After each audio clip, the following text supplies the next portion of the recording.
dan juga Pak Muhammad Alawi Pangabean STP selaku pembimbing PKL dari Balai Besar Pengujian Penerapan Produk Kelautan dan Perikanan.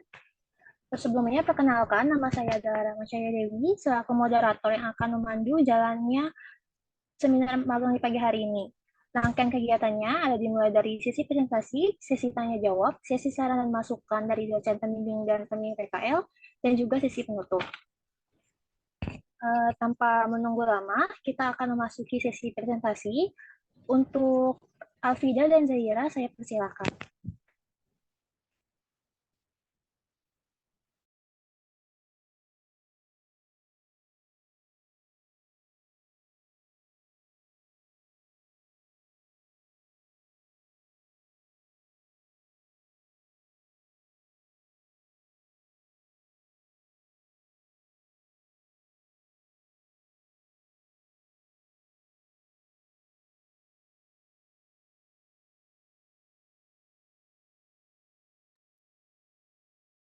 Assalamualaikum warahmatullahi wabarakatuh. Yang terhormat kepada Bapak Dr. Hanhan Dianhar MSI selaku dosen pembimbing, yang terhormat kepada Bapak Muhammad Al-Alawi Panggabean STP selaku pembimbing PKL, serta teman-teman yang berada di Zoom ini.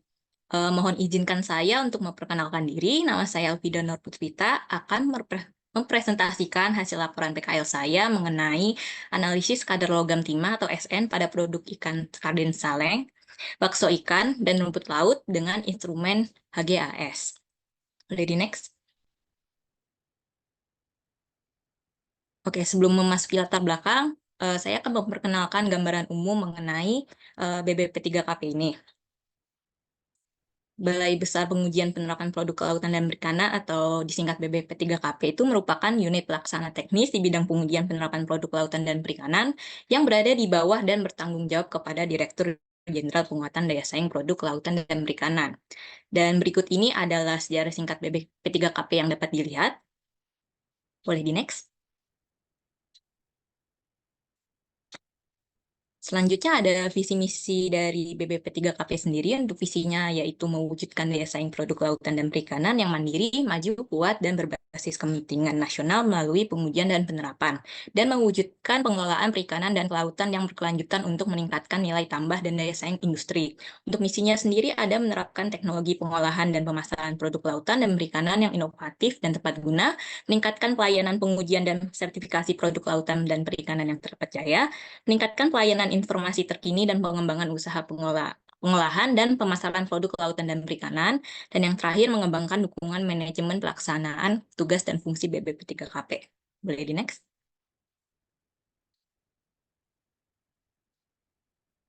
Nah, jadi untuk di BBP3KP sendiri itu ada 3 laboratorium pengujian. Yang pertama ada laboratorium kimia.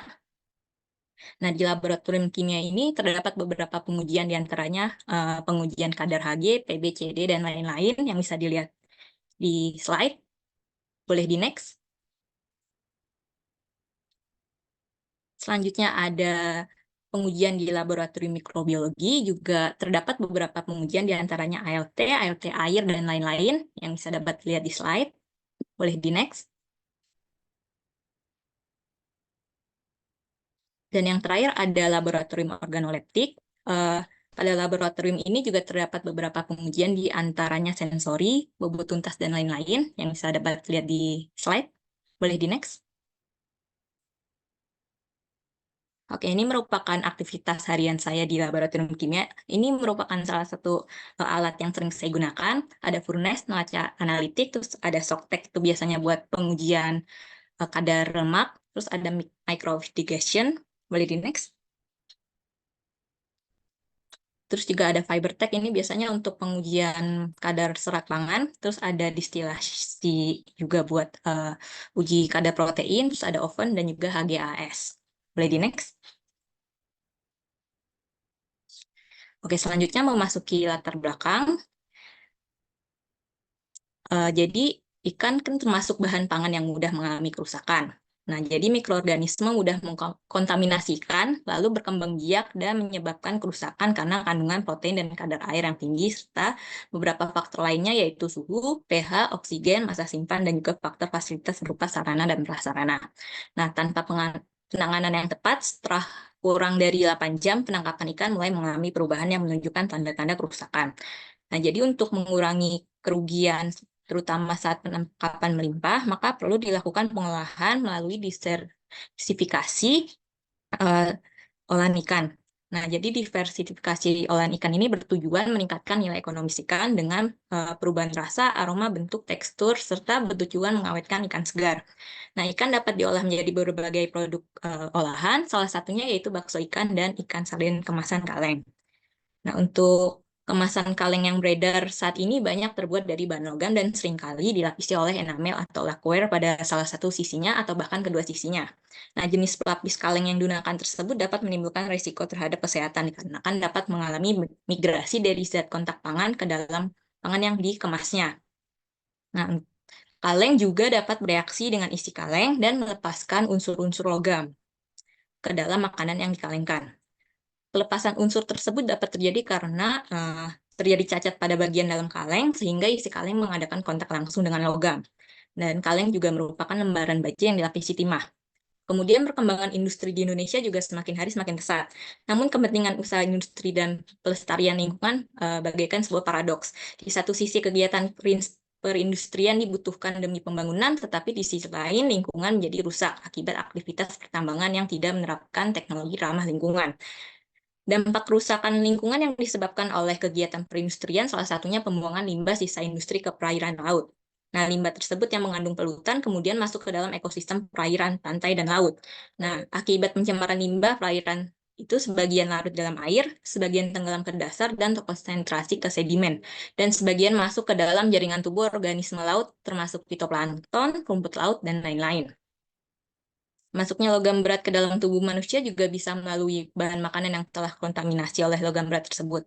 Nah, kontaminan logam berat di perairan umumnya dihasilkan oleh aktivitas industri dan aktivitas pelayaran industri, transportasi, maupun kapal nelayan. Dalam mengkonsumsi makanan kaleng, produk olahan ikan, dan produk lautan lainnya, sebaiknya memperhatikan batas cemaran logam karena logam akan terakumulasi di dalam tubuh dan dapat mengganggu kesehatan bagi tubuh. Oleh karena itu, maka pada pengujian ini dilakukan analisis kandungan logam SN pada ikan sarden kaleng, bakso ikan, dan rumput laut dengan menggunakan metode HGAS. Boleh di next?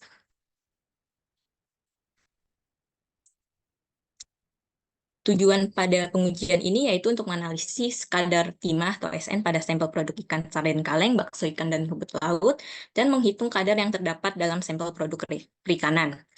Dan untuk rumusan masalahnya sendiri itu juga apakah sampel produk ikan sarden kaleng, bakso ikan, dan rumput laut tersebut terdapat SN, dan apakah kadar SN yang terdapat pada sampel produk perikanan itu sudah sesuai dengan peraturan Kepala Badan Pengawas Obat dan Makanan nomor 9 tahun 2002 tentang persyaratan cemaran logam berat dalam pangan olahan. Boleh di next? Oke, selanjutnya memasuki metode penelitian. Berikut ini ada alat dan bahan. Bahan juga ada ikan sarden kaleng, sampel bakso ikan, dan sampel rumput laut. Terus ada UPW, HNO3, HCl, larutan standar SN, NaOH, NaBH4, dan asam tartarat. Untuk alat-alatnya itu ada berupa gelas kimia, terus ada microvitigation vessel, terus ada HGAS, corong pisah, terus ada repeat pipet, ada mikropipet, ada labu ukur, ada neraca analitik, dan lain-lain. Boleh di next? Oke, ini merupakan cara pembuatannya. Yang pertama ada preparasi ikan kaleng, bakso ikan, ikan lele segar itu sebagai belangko sampel, dan rumput laut. Jadi yang pertama itu ada vessel itu ditimbang sampel sebanyak 1 gram ke dalam vessel. Habis itu ditambahkan 8 mili HNO3, didigesti semalam. Setelah itu eh, ditambahkan 2 mili HCl, vessel langsung ditutup untuk menghindari hilangnya klorin aktif. Selanjutnya proses digesti dalam microwave digester selama 2 jam dengan suhu 210 derajat. Terus dipindahkan hasil digesti ke labu ukur 25 mili, bilas, dan tera dengan UPW. Selanjutnya ada matrix sample spike, yaitu pada ikan lele segar, yaitu dibuat larutan standar SN 200 mg per liter dengan cara dipipet 2 mili larutan primer SN 1000 mg per liter ke dalam labu takar 10 mili. Terus pengenceran dan tiara dengan larutan HCl 2 molar, ditimbang 1 gram sampel lele segar ke dalam vessel, spike sampel dengan 200 mikroliter larutan standar SN 200 mg per liter, kemudian divortex selama 5 menit dan didiamkan selama 30 menit. Setelah itu ditambahkan 8 mili HNO3, didigesti selama malam, habis itu setelah di predigesti ditambahkan 2 mili HCl, vessel langsung ditutup untuk menghindari hilangnya klorin aktif. Terus habis itu proses digesti dalam mikrodigester selama 2 jam dengan suhu 210 derajat. Dan selanjutnya juga sama seperti sebelumnya. Boleh di next? Oke, selanjutnya ada blanko reaksi. Ini sebenarnya sama dengan sebelumnya, namun tidak ditambahkan oleh matriks sampel. Selanjutnya ada larutan standar SN. Itu yang pertama untuk larutan standar 20 mg per liter, itu dipipet 1 mili larutan standar primer 1000 mg per liter ke dalam labu takar 50 mili, tera dengan larutan HCl 2 molar. Habis itu menghasilkan larutan standar 1 mg per liter, habis itu dipipet 1 mili larutan standar 20 mg per liter ke dalam labu 20 mili, terus tera dengan larutan HCl 2 molar. Habis itu menghasilkan larutan standar 50 mikrogram per liter. Itu dengan cara dipipet 2,5 mili larutan standar SN 1 mg per liter ke dalam labu ukur 50 mili, terus tera dengan larutan HCl 0,1 molar. Selanjutnya ada larutan standar 2,5, 5, 7,5, 10, 12,5, dan 15 mikrogram per liter. Itu dengan cara dipipet larutan standar SN 50 mikrogram per liter, masing-masing ke dalam labu takar 50 mili, terus kemudian ditambahkan 5 mili asam tartarat 10% ke dalam masing-masing labu takar, ditera dengan UPW hingga tanda batas, ditutup, dikocok, kemudian selama 20 kali. Selanjutnya dilakukan pembacaan. Boleh di next.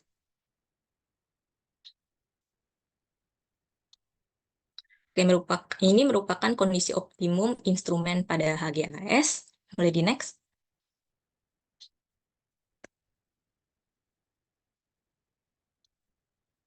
Oke, selanjutnya ada hasil pembacaan absorbansi logam SN dalam larutan sampel ditunjukkan dalam dalam kurva di sebelah kanan.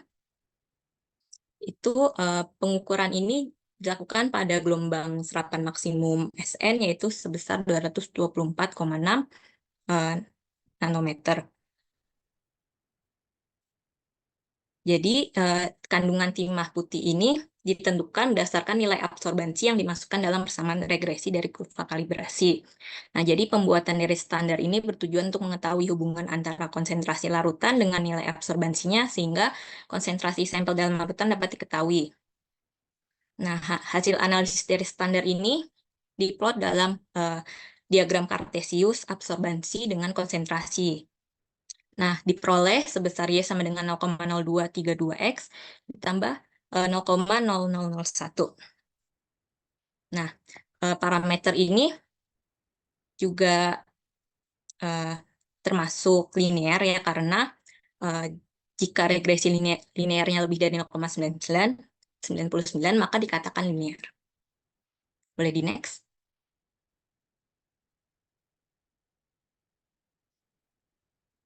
Nah, selanjutnya ada hasil pembacaan absorbansi logam SN dalam larutan sampel ditunjukkan dalam tabel di sebelah kiri. Kemudian dihitung konsentrasi SN dan perhitungan kadar SN pada matriks ikan lele dan lele yang di spike SN yang 40 mg per kilogram itu sebagai jaminan mutu pengujian.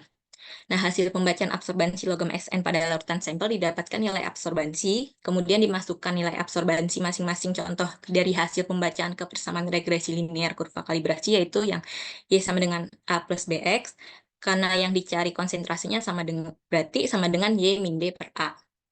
Nah, itu didapat konsentrasi SN dalam larutan sampel yang terdapat dalam tabel sebelah kanan. Boleh di next.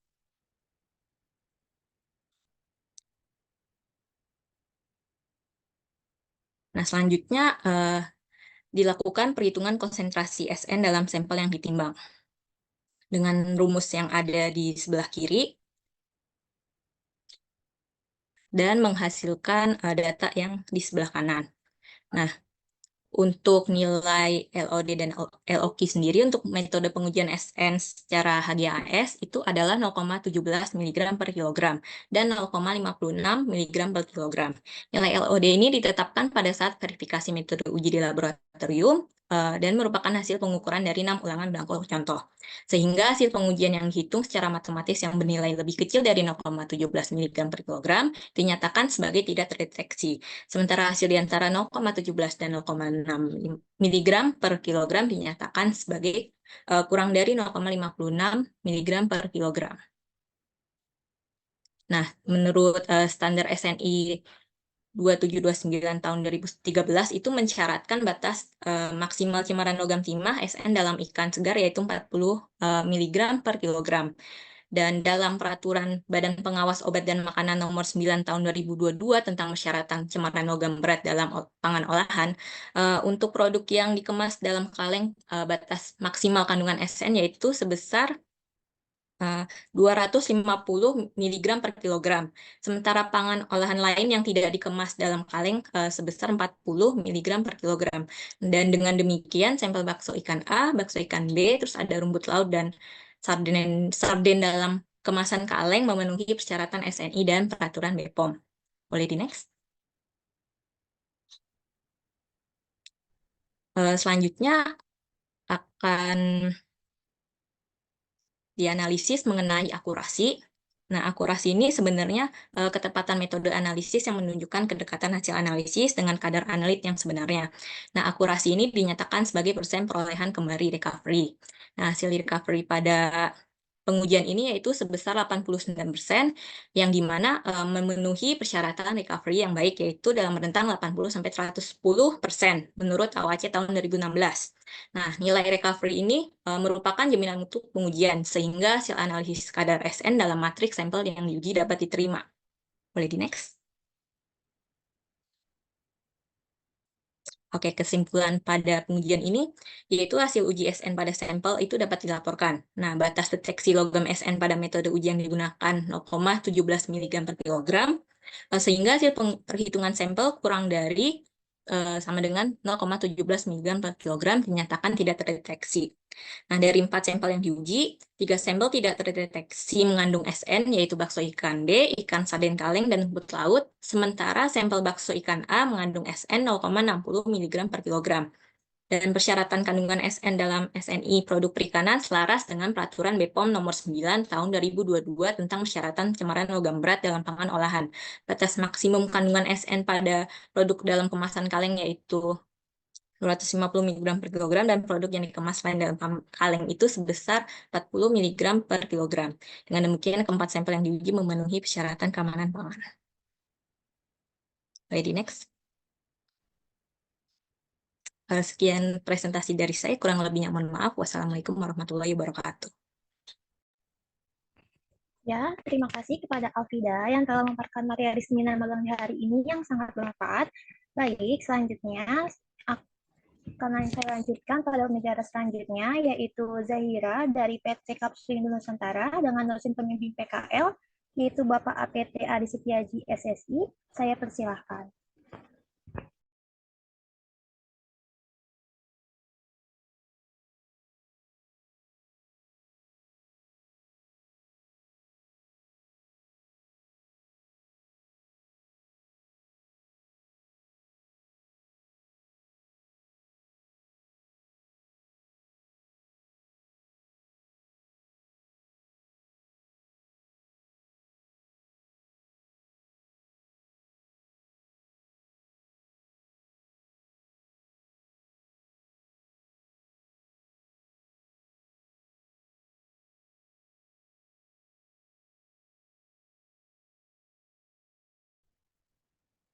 Apakah ada kendala, saya kira?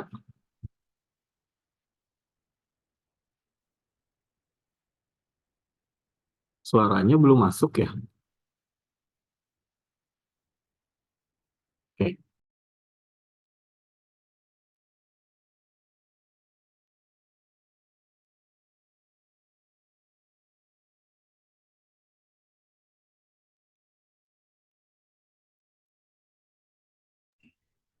Zahira, suaranya masih belum ada.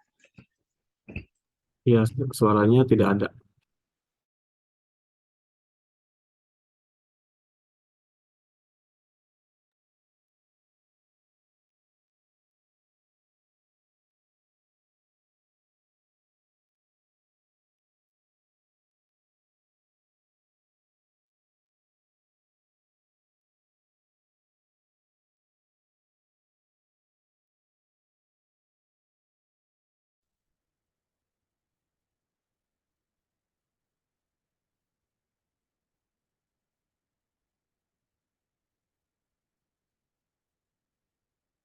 Tes, tes. Iya, udah masuk. Terima kasih. Assalamualaikum warahmatullahi wabarakatuh. Yang terhormat Bapak Dr. Anandian HRMSI selaku dosen pembimbing PKL.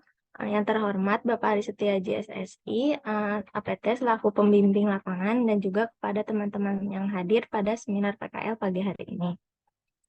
Izinkan saya memperkenalkan diri. Nama saya Zahira Gani Aisyah Abbas dari Kimia B 2020. Di sini saya akan melaporkan hasil praktek kerja lapangan yang saya telah tuntaskan di PT Kapsulindo Nusantara selama 4 bulan. Next. Nah, sebelum itu saya akan menjelaskan mengenai profil perusahaan PT Kapsulindo Nusantara secara singkat.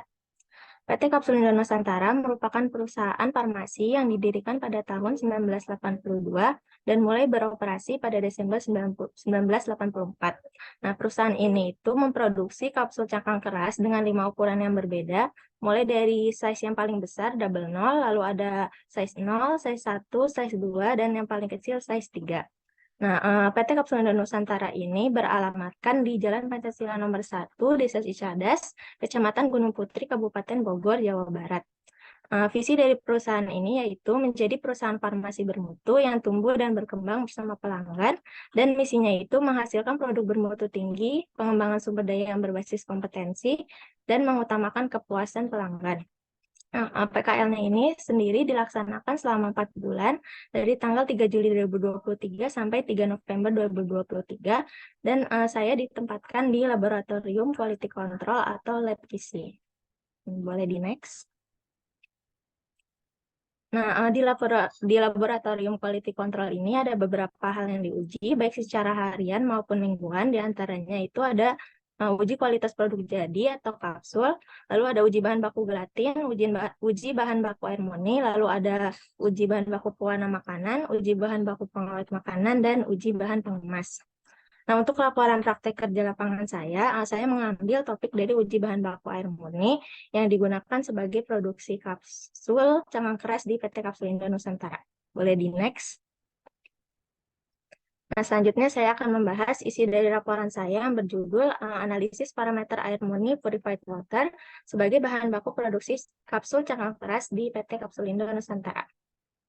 Boleh di next. Nah, pertama saya akan membahas mengenai latar belakang laporan ini. Kapsul merupakan sediaan padat yang terdiri dari obat dalam cangkang keras atau lunak yang dapat larut. Kapsul pertama kali dipatenkan oleh Mottes dan Duleng pada tahun 1833. Kapsul ini mempunyai banyak kegunaan, di antaranya itu untuk menutupi rasa tidak enak pada obat, untuk mengatur masa penyerapan obat dalam tubuh, dan juga agar mudah ditelan.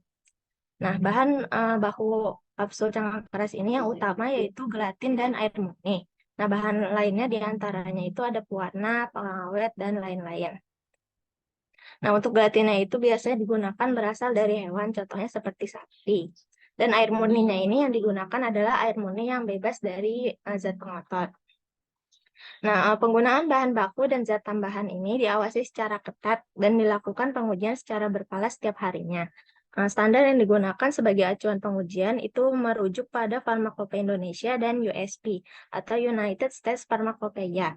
Pada air murni ini mengikuti USP 1231 yang mengatur water for pharmaceutical use atau air untuk penggunaan farmasi.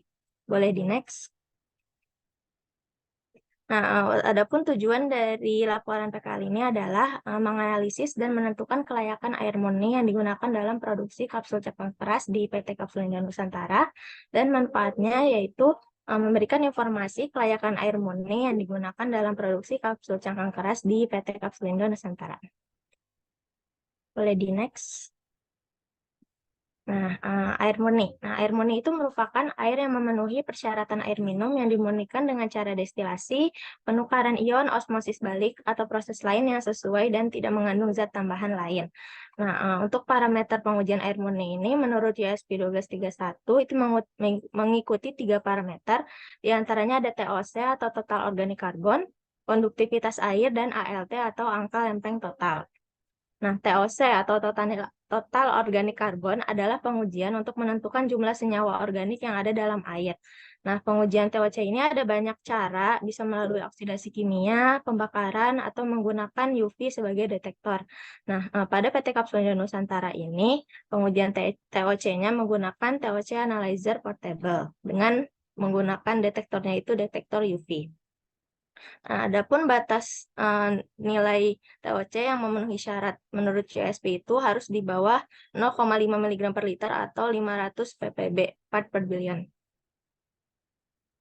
Sedangkan peraturan dari perusahaannya itu harus di bawah 300 ppb, yang mana lebih ketat lagi. Lalu yang kedua ada konduktivitas. Nah, konduktivitas ini merupakan ukuran kemampuan air untuk mengalirkan arus listrik. Nah, konduktivitas ini dapat menunjukkan beberapa banyak zat terlarut di dalam air, lalu juga bahan kimia, mineral dalam air, terutama zat anorganik dan garam. Nah, konduktivitas ini dapat diukur menggunakan konduktometer. Nah, pada perusahaan ini, untuk konduktivitasnya itu diuji menggunakan TOC Analyzer juga, karena pada TOC Analyzer itu selain menunjukkan nilai TOC, juga menunjukkan nilai konduktivitas. Nah, lalu batas nilai konduktivitas itu yang memenuhi syarat, yaitu harus di bawah 1,3 mikrosiemens per sentimeter pada suhu 25 derajat Celcius. Nah, yang terakhir ada parameter ALT atau angka lempeng total. ALT itu adalah metode perhitungan jumlah sel bakteri tampak. ALT ini dapat digunakan untuk menguji keberadaan bakteri pada sampel. Nah, media yang digunakan untuk ALT itu adalah media agar TSA atau triptik soy agar. Nah, dengan masa inkubasi 2-3 hari pada inkubator suhu 33-35 derajat Celcius. Nah, untuk batas nilainya itu, ALT itu harus di bawah 100 CVU per mili. Boleh di next. Nah, ini adalah peralatan yang digunakan pada pengujian air murni. Yang pertama dari paling kiri atas itu ada TOC, lalu yang di bawahnya ada hot plate, lalu sampingnya ada BSC atau Biological Safety Cabinet. Ini BSC ini digunakan untuk pengujian mikroba. Jadi pengujian mikroba atau ALT itu dilakukan di dalam BSC. Lalu sampingnya ada koloni counter untuk membantu menghitung bakteri. Lalu yang terakhir ada autoclave sterilisasi, itu untuk mensterilkan alat. Selain itu digunakan juga alat-alat lain seperti TSA, media TSA, cawan Petri, alkohol, mikropipet, blue tip, dan beker plastik.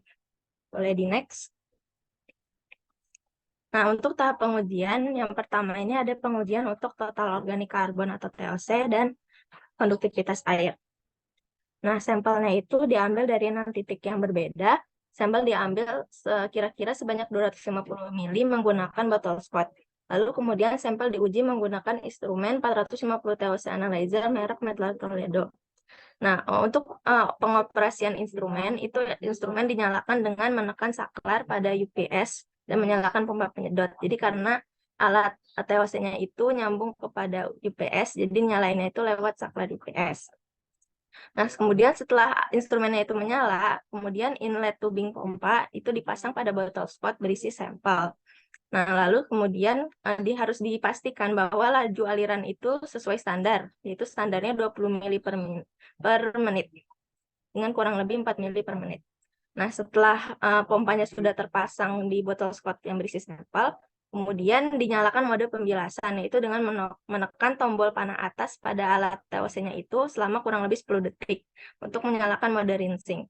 Nah, mode rinsing ini diperlukan karena untuk mengeluarkan air yang kira-kira ada di dalam TOC-nya itu. Jadi yang diuji itu benar-benar murni air dari sampel yang baru diambil.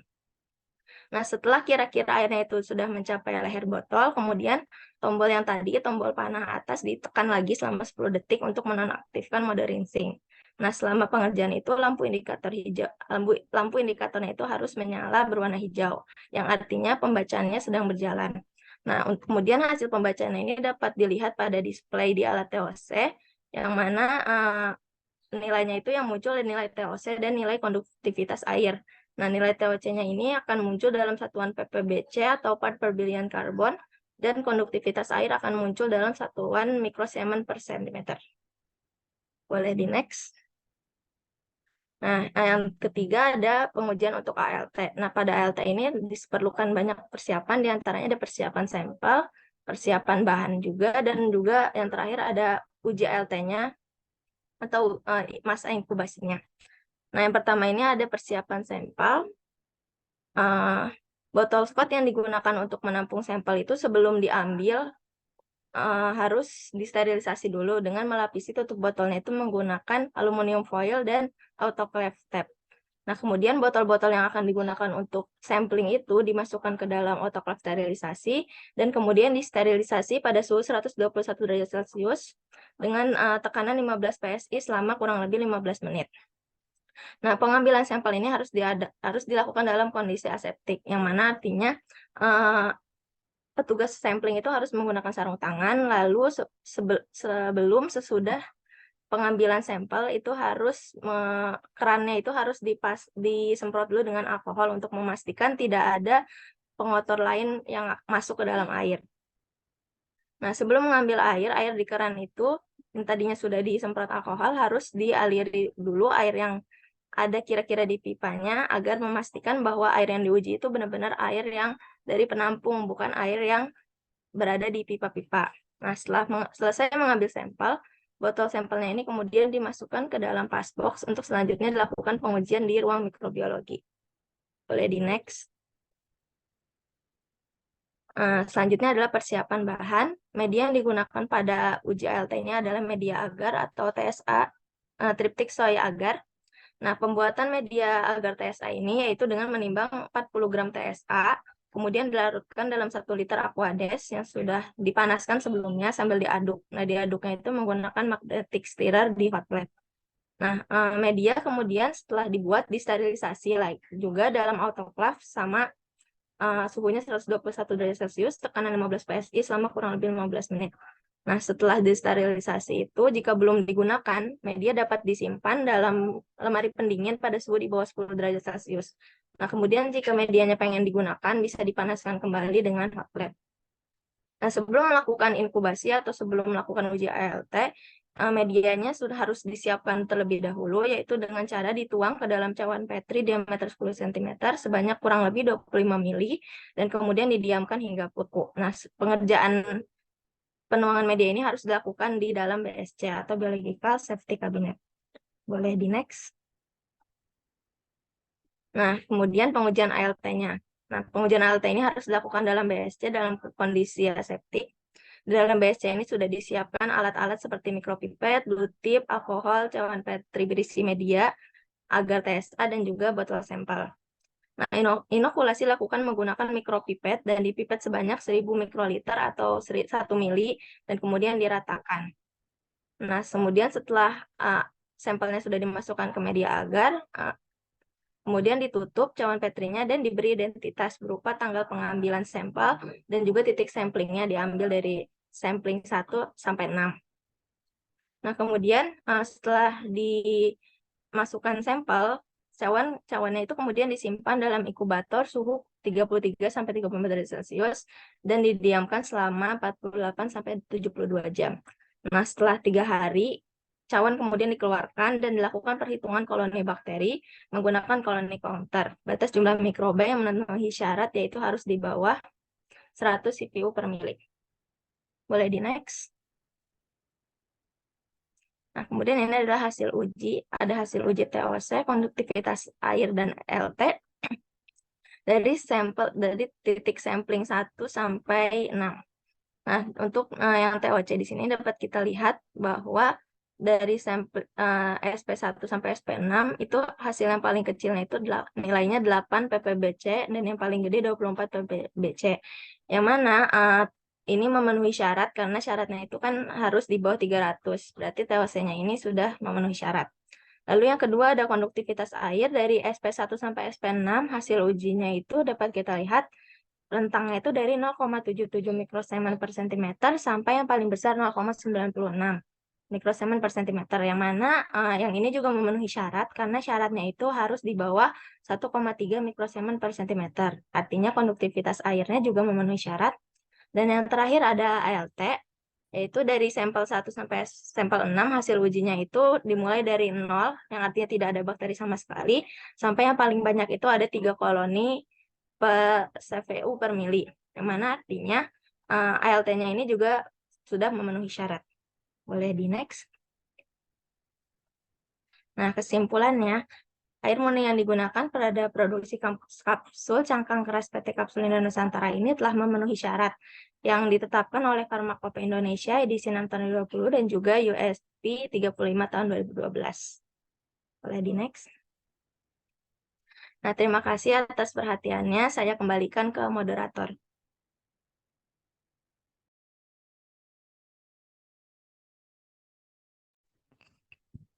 Terima kasih untuk Alfida dan Zaira atas materinya yang sangat bermanfaat. Selanjutnya kita akan memasuki sesi tanya jawab. Bagi para audiens yang ingin bertanya, silakan gunakan fitur raise hand dan nyalakan mikrofonnya saat dipersilakan. Bagi yang mau nanya, udah bisa dimulai ya raise hand-nya.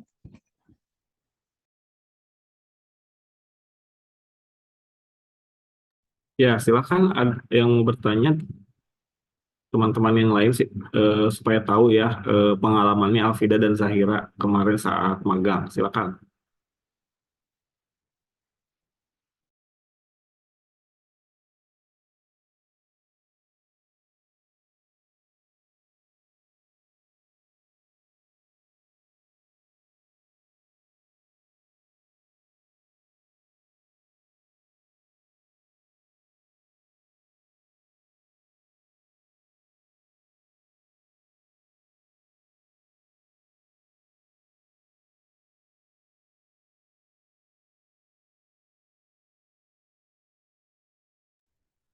Ada? Ya, Liza, silakan. Baik, Pak. Sebelumnya mohon izin suara saya sudah terdengar jelas belum ya? Ya, jelas. Oke, baik. Terima kasih Pak atas kesempatannya. Sebelumnya perkenalkan, saya Nurhaliza dari Kimia B Angkatan 2021. Di sini saya mau bertanya untuk Kak Alfida. Mungkin ada 2 pertanyaan ya, Kak. Jadi yang pertama, tadi dari prosedur yang sudah Kakak jelaskan, disebutkan bahwa asam yang digunakan itu adalah asam HCl ya, atau asam klorida untuk membentuk suasana asam pada proses pembentukan hidrida pada HGAS. Pertanyaannya mungkin alasan kenapa Kakak menggunakan asam HCl dan kenapa tidak menggunakan jenis asam yang lain seperti asam sulfat atau asam atau HNO3. Terus untuk pertanyaan kedua, berkaitan dengan reduktan yang Kakak gunakan, tadi Kakak menyebutkan bahwa reduktannya itu harus berada dalam larutan NaOH. Maksudnya reduktan NaBH4 itu harus dalam larutan NaOH. Alasannya kenapa ya, Kak? Mungkin itu aja, Pak, pertanyaan dari saya. Kurang lebihnya, mohon maaf. Terima kasih. Untuk Alfida, gimana? Mau langsung dijawab atau?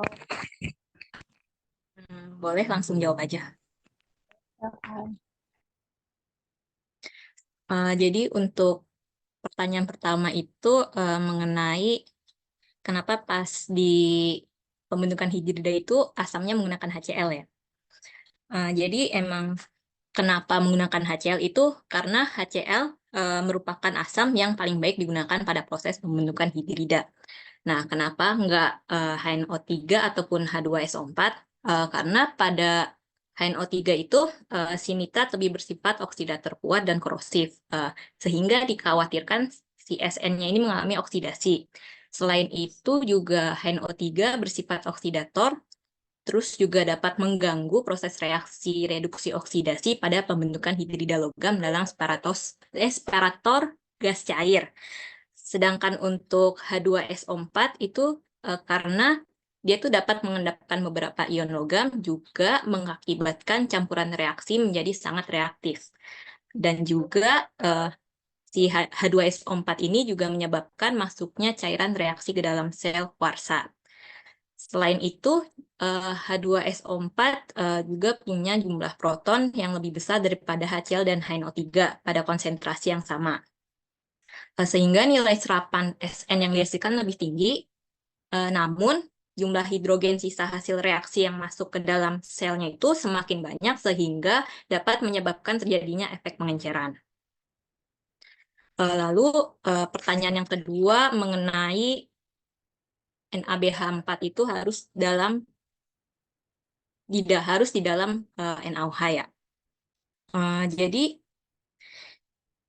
mengapa seperti itu? Karena NaBH4 ini relatif tidak stabil dengan cenderung mengurai dan melepaskan hidrogen, untuk itu distabilkan dengan NaOH. Dan juga karena si hidrogen ini dapat mengganggu efisiensi pemisahan gas cair pada separator di AS-nya sendiri.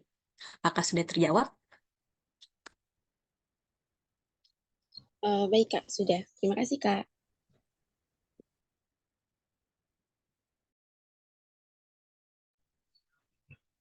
Terima kasih Liza atas pertanyaan yang Alfida sudah jawab. Apakah masih ada lagi yang ingin bertanya?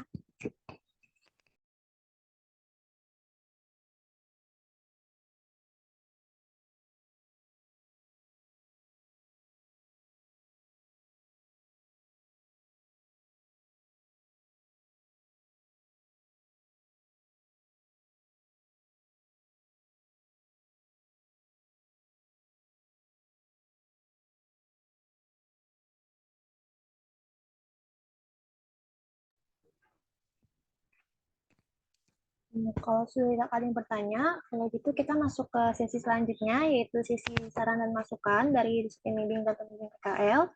Saya mulai dari pembimbing PKL dari Alfida untuk Bapak Muhammad Alawi Pangabean STP. Saya persilakan. Baik, terima kasih Mbak yang terhormat Pak Dr. Anhar Janhar. Assalamualaikum warahmatullahi wabarakatuh. Waalaikumsalam warahmatullahi wabarakatuh. Terima kasih sebelumnya kami sampaikan dan salam dari pimpinan kami di kantor kepada Bapak Ibu di UNJ, terkhusus di Prodi Kimia. Menurut kami, mahasiswa magang yang dikirim ke laboratorium BBP3KP, dalam hal ini saudari Alfida, menurut kami sudah baik, yaitu mampu beradaptasi dengan lingkungan laboratorium, terus mampu belajar cepat. Biasanya kami untuk magang itu menunjukkan sampai 2 kali bagaimana proses pengujian dilakukan. Selanjutnya kami akan melihat teman-teman magang ini apakah bisa dilepas untuk mengerjakan apa yang sudah disebutkan di dalam prosedur dengan cara melihat juga. Dan hasil yang ditunjukkan oleh Mbak Pida tadi di laporannya itu sebenarnya adalah hasil yang dikerjakan sendiri oleh Mbak Pida. Artinya kemampuan Mbak Pida belajar cukup baik dan sangat cepat, sehingga kami juga tidak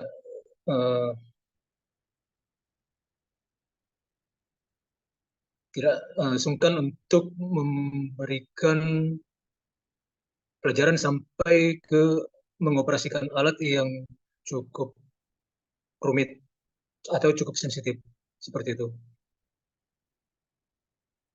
Barangkali itu untuk sementara.